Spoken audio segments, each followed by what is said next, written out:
Caribe.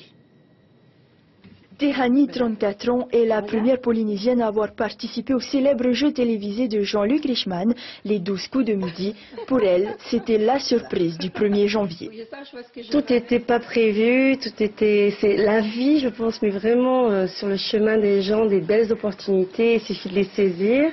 Et puis c'est vrai que j'étais fière de me dire, bon ben voilà, c'était la première Polynésienne qui a participé à ce jeu. Elle ne gâche pas sa chance puisqu'elle réalise 3 coups de maître et empoche près de 2 millions de francs. Cette cagnotte lui permet alors de revenir au Fénois après 3 ans d'absence. Je pense qu'il faut retenir qu'il ne faut pas avoir peur dans la vie. Il faut se faire confiance et il faut rester vraiment naturel soi-même et humble. Ce qui est, je crois aussi, hein, ce que le Polynésien est aujourd'hui. Le hasard a profité aussi à Teiva LC. L'émission The Voice le repère sur les réseaux sociaux. Quand ils m'ont envoyé via les réseaux sociaux un message comme quoi ma voix les intéressait, mon timbre de voix. Du coup, ça a été une surprise déjà, donc j'ai dû prendre une petite semaine et demie quand même pour réfléchir à tout ça.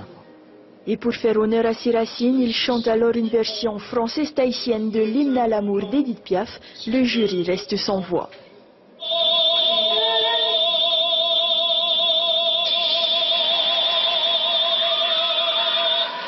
On arrive sur cette scène, déjà il n'y a pas un bruit.